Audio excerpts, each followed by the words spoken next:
잇몸약이나 구강영양제? 이런 거 잘못 알려진 게 좀 많은데 저는 사실 딱 이거 하나만 먹거든요. 안녕하세요. 말이 되는 박원장 구강외과 전문의 박민우입니다. 저희 치과에 내원하시는 환자분들은 몸소 치아와 잇몸의 소중함을 느끼고 계셔서인지 잇몸 영양제에 대한 질문을 많이 하시더라고요. 그래서 준비해봤는데요. 건강한 잇몸과 치아를 100세까지. 오늘의 주제는 잇몸 영양제입니다. 이 영상을 보는 분들은 입속 영양제 이거 하나면 끝입니다 를 바라실 수도 있겠는데요. 그런 건 없다는 거를 좀 미리 말씀을 드려요. 왜냐하면 치아와 잇몸은 완전히 다른 조직으로 구성되어 있기 때문에 도움이 되는 영양제가 각각 다를 수밖에 없거든요. 우선 치아에 도움이 되는 영양제부터 말씀을 드릴게요. 환자분들 중에서도 뼈를 단단하게 해주는 칼슘 같은 걸 먹으면 치아도 단단해지는 거 아닌가? 하고 물어보시는 분들도 있는데요. 결론적으로는 그렇지는 않습니다. 우리 치아의 구조를 잠깐만 설명드리면요. 치아의 제일 바깥층, 그러니까 우리가 보는 하얗고 매끄러운 층은 범랑질이라고 하는데요. 여기는 치아가 이제 한번 태어나고 그렇게 만들어지면 더 뭐 추가가 되거나 만들어지거나 보충이 될 수가 없어요. 범랑질을 만드는 세포는 처음에 치아를 이제 다 만들고 나면 다 소멸해 버리거든요. 뼈는 좀 다르죠. 다 만들어지고 난 뼈에도 안쪽에 혈관이 있고 또 뼈를 만드는 세포가 일부는 남아 있어서 칼슘, 비타민 D 같은 것들이 효과가 좀 있을 수도 있는 건데요. 치아를 단단하게 만드는, 치아를 좀 강화하는 효과가 있을 수 있다고 입증된 거는 한 가지, 불소뿐인데요. 물론 불소는 먹는 영양제는 아니죠. 먹으면 절대 안 되고 따라서 치약이나 불소 젤 그런 거를 사용해서 보충을 해주셔야 합니다. 자세한 내용은 지난번에 올려드린 치약 영상을 참고해 주시거나 치과에 방문하셔서 상담 후에 제품을 추천받으시는 것이 좋겠습니다. 다음은 잇몸 영양제를 살펴볼까요? 우리가 잇몸이라고 말하는 치아 주위에 있는 잇몸은 이제 입안의 피부라고 할 수 있는데요. 그렇게 말할 수 있는 잇몸 살, 점막 부분이 있고 또 그 속에 이제 잇몸 뼈가 있습니다. 구강 건강을 위해서는 둘 다가 중요한데 잇몸 뼈에는 아까 말씀드린 것처럼 칼슘, 비타민 D 같은 것들이 도움이 될 수가 있겠죠. 그리고 잇몸의 피부에 해당하는 잇몸 살, 이제 말랑말랑하기 때문에 우리 연조직이라고 부르는데요. 이 잇몸의 살을 구성하는 주요 성분 중에 하나가 바로 콜라겐입니다. 우리 피부도 이제 콜라겐이 많을수록 탄력 있고 생기 있다고 하잖아요. 잇몸도 입안의 피부인 만큼 콜라겐이 많을수록 튼튼할 수 있고요. 또 치아는 치주인대라고 하는 수많은 인대를 통해서 잇몸 뼈에 이제 붙어 있어요. 우리 발목 인대, 다른 손목 인대 이런 인대. 근데 우리가 이제 인대가 약해지면 뭐 관절에 힘이 좀 빠지거나 약간 덜렁거린다 말을 하는 것처럼 이 치아에 붙어 있는 치주인대도 약해지면 치아가 흔들리거나 약간 시큰거리는 느낌이 들 수가 있죠. 바로 이런 치주인대를 이루는 성분 중에 하나가 콜라겐입니다.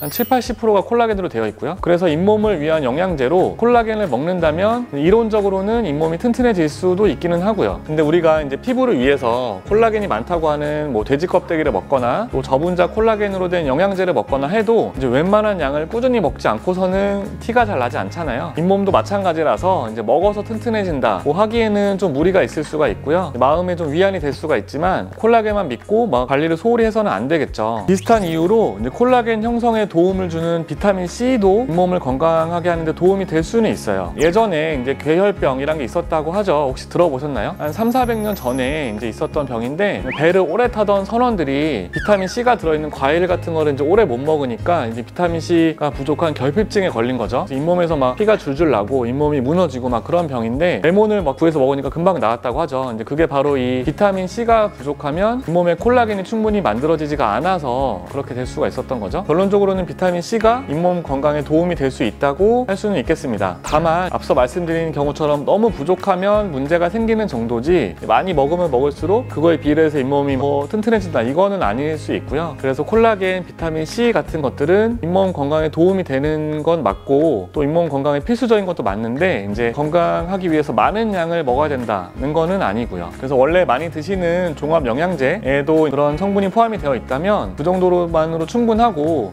굳이 부담되는 금액을 들여서 잇몸을 위해서 드셔야 한다는 건 아니라고 생각합니다.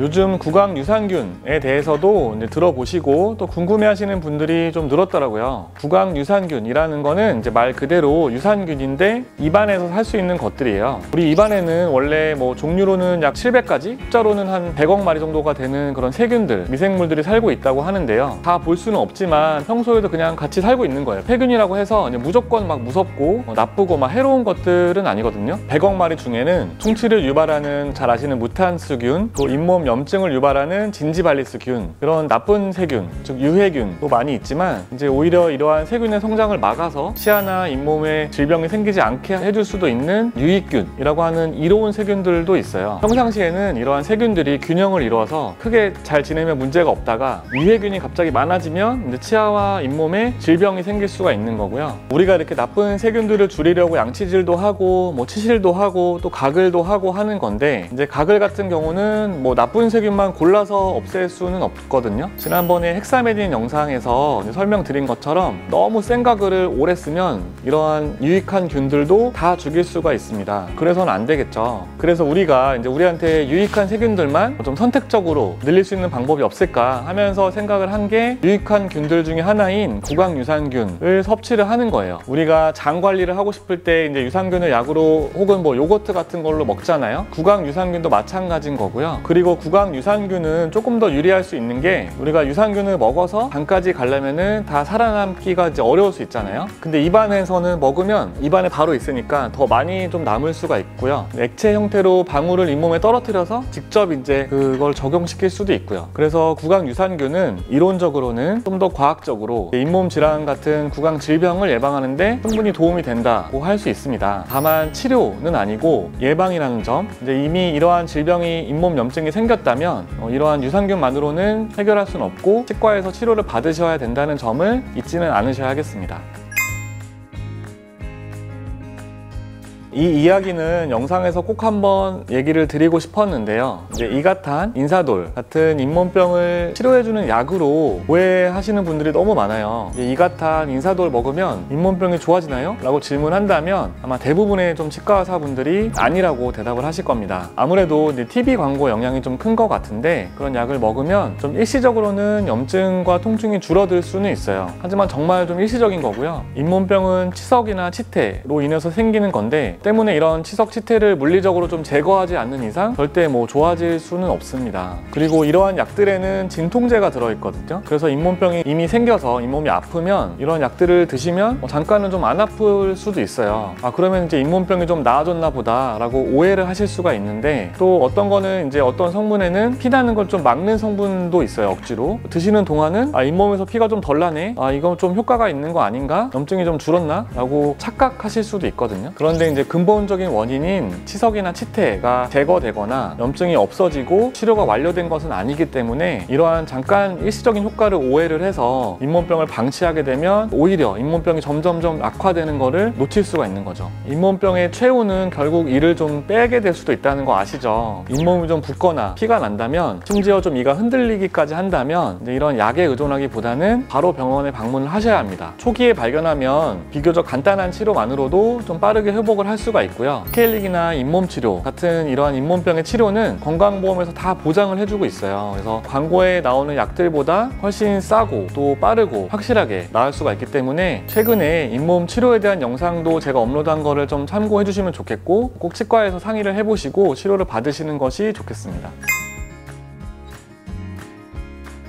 저는 개인적으로는 사실 딱 하나, 구강 유산균만 먹어요. 이렇게 말씀드리니까 이제 오해하시겠는데 광고는 절대 아니고요. 구강 유산균은 이제 다른 유산균이랑 이름은 비슷한데, 이제 아까 말씀드린 것처럼 구강에 살고 있는 유산균들을 기본으로 만들었기 때문에 구강에서 좀 더 많이 살아남을 수가 있고요. 그래서 이런 부분들이 과학적으로 좀 도움이 된다고 생각을 해서 구강 유산균만 복용을 하고 있고요. 유산균은 영양제랑은 좀 다르기 때문에 영양제는 사실 따로 좀 안 먹는다고 할 수 있겠네요. 잇몸과 치아만을 위한 영양제는 따로 복용하지 않고요. 앞에서 말씀드린 성분이 포함된 종합 영양제 같은 것들은 이제 전반적인 신체 건강을 위해서 챙겨 먹고 있어요. 잇몸과 치아 건강에서 가장 중요한 건 이제 구강 청결 유지, 그리고 이제 정기 검진입니다. 균형 잡힌 식사와 규칙적인 생활 습관 같은 것들도 당연히 좀 중요하고요.